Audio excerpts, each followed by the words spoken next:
Major support for Out to Lunch Acadiana is provided by the law firm of Jones Walker, established in 1937 with over 375 attorneys in offices throughout the U.S., providing a comprehensive range of services to a local, national, and international client base.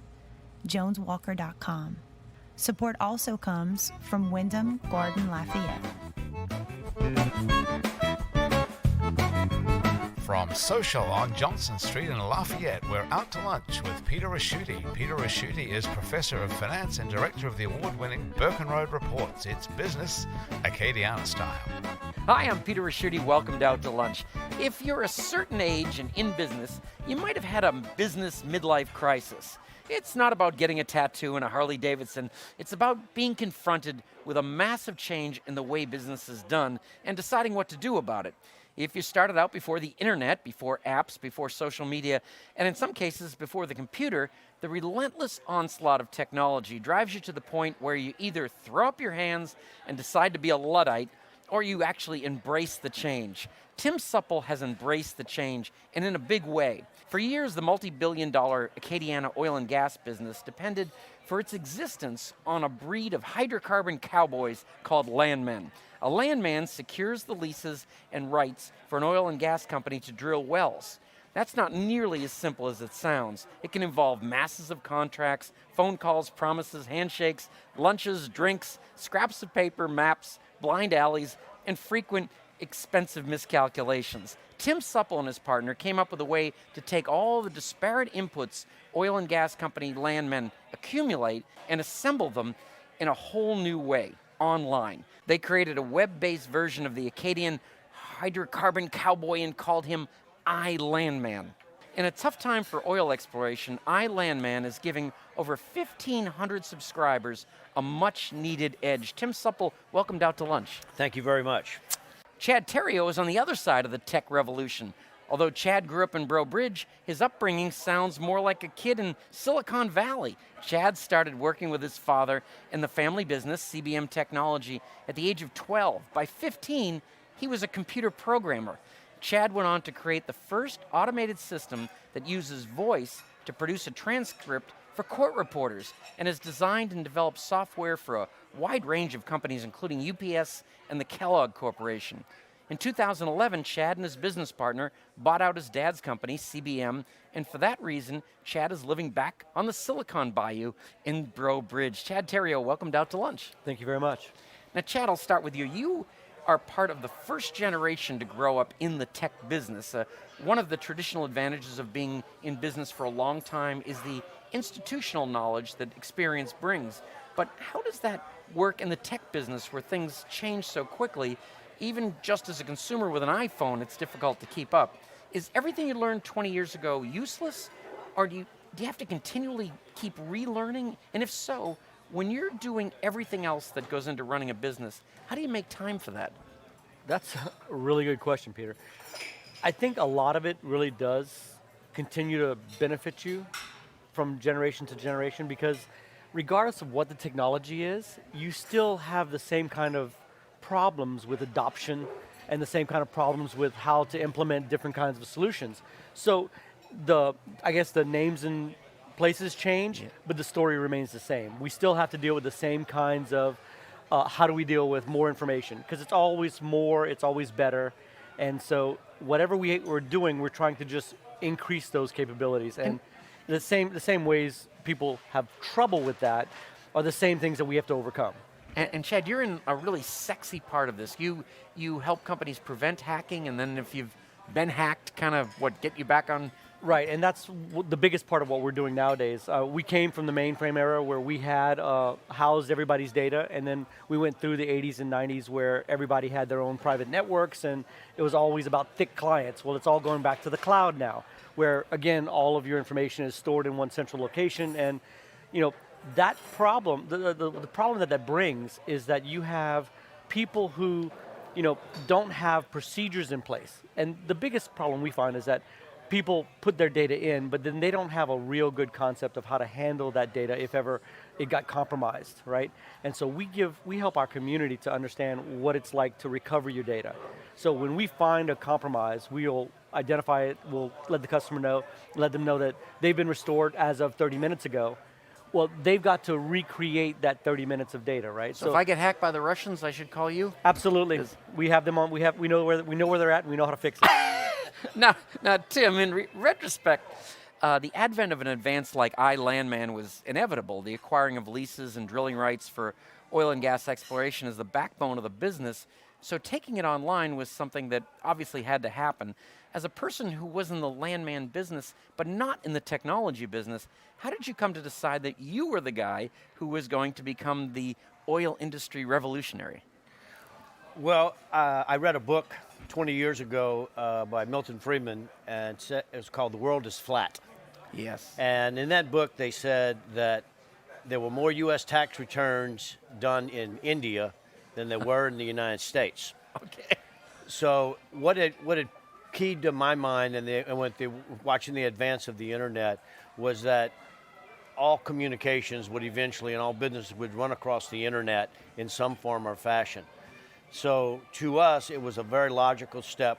The job of a landman is to interpret subjective data, to put it into an objective format so that they can make calculations, make decisions, and collect this data in a way that is objective. His job is subjective. So we said we should go down this road. It'll be a long path.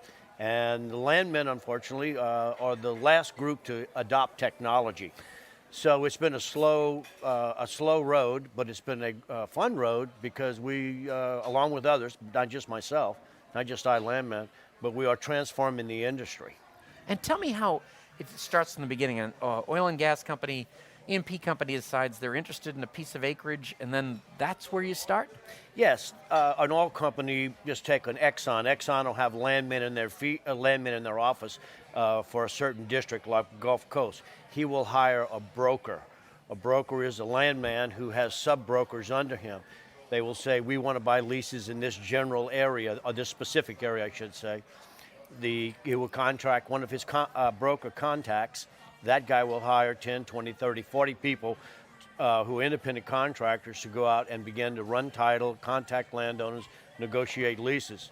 A good example of this is our first major client was a company called Petrohawk in the Haynesville Shale. They had 15 different brokers. That's up around Shreveport, Up right? around Shreveport, right. The Haynesville Shale is one of the first big shale plays. They had 15 broker companies with a total of about 450 independent contractors in 6, 7 county parishes, buying leases, running title, doing all this work. All of this was coming in on paper. So there were reams and reams and boxes of paper, and it was just not possible to keep up with what they were doing. Plus, they were in a rush. They were competitive with dozens of other oil companies going for those same mineral rights. So what we did is we streamlined that situation by having no more paper, getting rid of all the paper that we could, and so information flowed across the internet into our cloud. I can see all kinds of advantages. Is it cheaper? Oh, it's a lot cheaper. It reduces your costs 40%. Wow. Right off the bat. Just simply this, I would tell some clients, if you don't think it's worth it, I will just take your Federal Express bill on a monthly basis. You can pay me by paying me the Federal Express bill. How's that? Now, one guy actually did it and then said, that's too expensive. I'd rather go with your license fee. Now, Chad, do people real more like companies make the same mistakes over and over again? Is there something you walk in on day one and tell them, this is crazy? It's always happening, Peter. The problem is that we do too good of a job, right? So sometimes, I have a story of a school here in town, and we set up a backup solution for them, and it ran beautifully for 10 years. One person at the company thought, well, she went on vacation, and she thought, well, nobody needs to know that. And so she stopped doing it because she didn't think anything was ever going to go wrong, right? And of course, that's the week the server went down, right? So, they get comfortable with these solutions, and that's the hardest thing to sell about, data resilience is these processes are put in place so that you can be protected on that moment that like a hurricane or something yeah. else happens, and they don't realize it until then. So they don't keep up that diligence up until that point. I think that baby in the next table actually has just been hacked or something. She's very upset. Now, should I not use out to lunch as my password? No. Do you run into people that just have something ridiculous? It's if I have one more password that's password 1, I'm gonna scream. What would be other ones like dog? Well, their kids' names and their birthdays and stuff like that. But, the thing is, what's one of the big procedures we put in place is to make sure that they understand why we're going to create complicated passwords and how actually complicated passwords don't need to be something they can never remember. They have to be complicated, but they have to be non-easily discoverable, right? So we teach them how to do that. And that's half of our job, is to not only put the technology in place, which is now kind of seamless, but it's to also work with the people to make sure they understand how to use the technology. Do you have the thing where they hold the guy's material at ransom? Ransomware, yeah. Yeah. We've actually not gotten hit with that because we use a strategy called defense in depth. And so it's not only about the firewalls anymore, it's not only about the antivirus, it's not only about all these things we've been doing for 20, 30 years, it's also about the data restore capabilities, the procedures you have in place. And so when somebody gets hit by ransomware, we have that machine quarantined, isolated, restored within half an hour. Oh, wow. And so our customers haven't, luckily, knock on wood, haven't gotten any kind of ransomware issues. You're beginning. I'm thinking that you're going to tell me, do not send money to that Nigerian prince that writes to me on the email. One of the things I wanted to get out, the main thing that's the difference in the way we think today versus the way we've thought in the last 20 years, you have to assume you've already been compromised.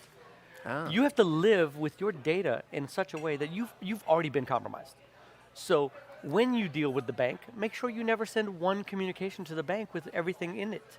Always send dual form communications to the bank. Talk to your financial people in 2 methodologies, a telephone call and a text. So as long as you cross those methodologies and put them together, you become much more secure. You're listening to Out to Lunch. I'm Peter Raschuti. My guests are Chad Terrio from CBM Technology and Tim Supple from iLandman. And Tim, one of the greatest credits to you in this company is the fact that your business has been kind of flat, and flat in the oil and gas business is an outrageous success, right?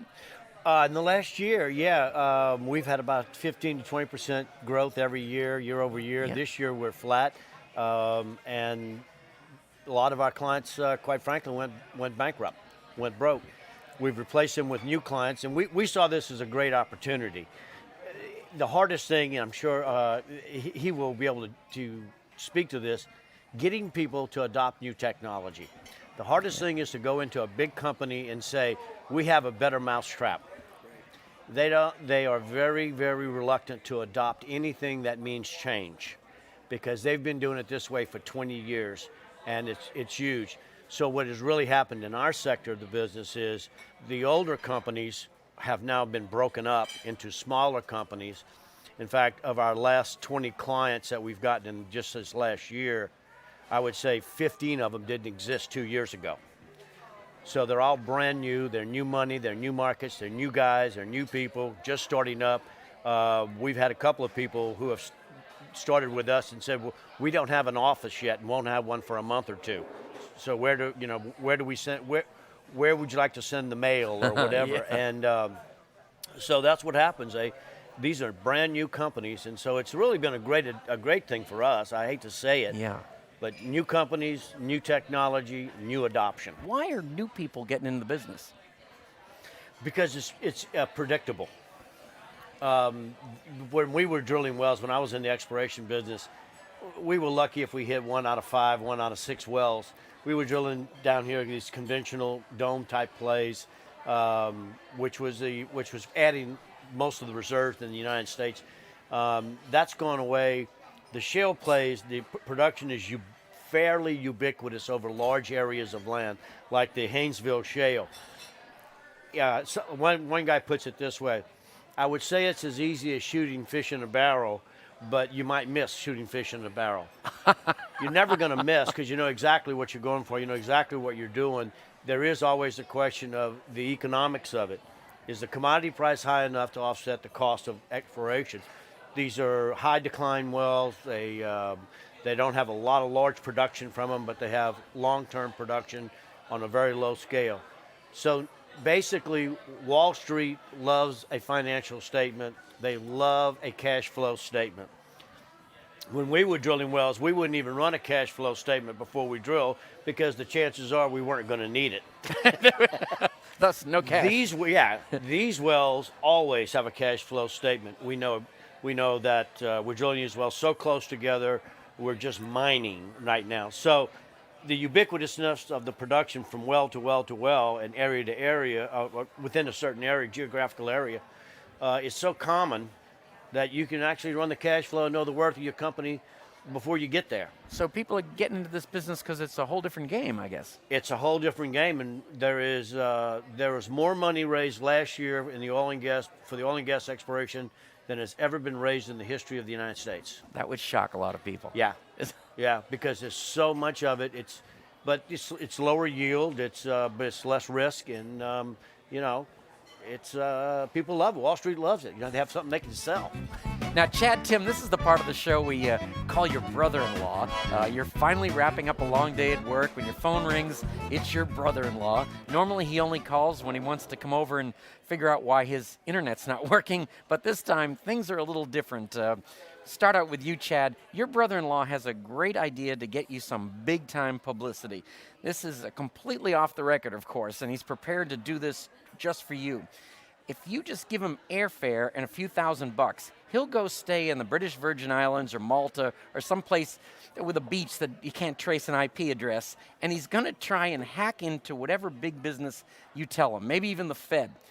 Then you're going to be the guy who figures out that there's been an attempted hack going on, and you'll get all the good PR out of it. You'll even get a contract with the Fed. What do you think? Is it a genius idea or what? I've never heard that story before. Was the mic on? I understand your concept, and there are lots of stories that we talk about all day long with people like that. The thing is that in Acadiana, we were always raised with, you do an honest day's work, you get an honest day's pay. And in my programming career, I was a programmer by nature. There have been a lot of people who said, we can do this and we can make that happen, and a lot of stories. My main thing has always been about, what I love is to bring solutions to people that can really use them. So when it comes down to a lot of that covert stuff, I have been involved in a few things that were kind of like that. They were never exciting for me. It's never as sexy as it says. You're a solution guy. I'm a solutions guy, right? Solution guy with good morals. This is like, I've been wanting to meet you forever. This is great. Don't tell any of my friends in California. Now, Tim, your brother-in-law also has a great idea. He says this: if you think the oil business is in trouble in Acadiana, take a look at places like Venezuela and Brazil. I mean, they're totally in the toilet. He thinks companies in those places would jump at the chance to use iLandman to get a competitive edge. He's prepared to give up his job at the Racino and go to Brazil on an exploratory mission for you. All he needs is the airfare and a couple of $1,000, and he'll go to Rio, say around Mardi Gras. And what do you say? Is that a genius idea or what? Expanding it? It's a terrible idea. Terrible idea, okay. Terrible idea, yeah. The need for that, in those countries, the government owns all the mineral rights. So there's very little research to do. That is a whole different situation. What makes America so unique is that you have mineral rights owned by private landowners, which create competition, which creates negotiations. You're not negotiating with a government entity, you're negotiating with individual landowners for their mineral rights. So it's the reason that the oil and gas industry in America is so dynamic. We don't have the reserves that other people do, yet we produce twice as much as those companies on a per dollar basis, because we are just a lot more efficient, even though our costs and our reserves are tougher to get out. Oh, so, that's interesting. Yeah. I mean, if you took this free market system into any other country like Saudi Arabia, Iraq, Iran, Venezuela, they would be a lot more production on the market and cheaper oil right now. Wow. And what about You've probably run into some amazing things as a landman. Like situations where numerous people are have ownership in the same acreage you're looking for, and you have to get them all signed on board. Yes. Jeez, that is. Yeah, places like Texas, you'll have where Louisiana is a little different. We have what's called prescription of minerals, where every 10 years, if the minerals are separated from the land, it's looked at as a servitude. If it's not used in 10 years, it goes back to the land. In Texas and other states like that, New Mexico, it is the concept of minerals ownership in place and can be separated perpetually from the land. So you'll have mineral deeds in Texas from the 1900s that have gone over generations and generations and generations. It's not uncommon to see a lease on a 100-acre tract having 100 people on that. And you got to get everybody on board. You got to get everybody on board. Part of being a landman is the ability to talk to people and get people to trust you. Trust is the number one thing. They really don't. Most landowners really don't know what they're signing, even though they've done it a dozen times. Most landowners really aren't sure of the value of the things they have. Your job as a landman is to be able to talk to them in a way that they can trust what you're saying. They may not like what you're saying, but they can trust what you're saying. And that's a hard thing to do, because you do have to represent your client, trying to buy at the best price that you possibly can. You know what I picture you as now is those scouts that go to see high school athletes and try to convince them to go to your college. It's a lot like that. It really is a lot like that. Yeah. I mean, there's another guy outside the door with some money, and the landowner's trying to decide money and reputation, money and who do I trust, right? So he really is. Tim, Chad's dad was in the technology field, like kind of ground zero here. What did your folks do? What's that? What did your parents do? My dad was a dentist in Franklin. Yeah, so that I had no instructions in technology until I got in the oil and gas business. And I tell you, the thing that brought me there was I started noticing all the assessors when they first started keeping. This is how old I am. When they first transitioned to computers and matrix systems, which they kept the tax rolls on. So when we would have these big projects, we decided, well, gee, we need to get a computer so we can get all this electronic digital data and not have to make copies of it. So it kind of started with that. I mean, a very simple thing. Then GIS, where is it on the map? Where is it on the earth, So simple things like that. And we just kept building and building and building, and still will be for the next 10 years. So. Wow. And Chad, when your dad started the company here, why did he think it was going to work? Was there business to be found? Well, we started in '73, so back then there were all mainframes, and there were a lot of mainframe companies out of Dallas that were working here in Louisiana, and the wildcatter attitude here in Lafayette was like we were paying a bunch of guys in Dallas to do something we could do here locally. My dad had worked his way up in a bank computer system and was now the IT manager at Affiliated Foods.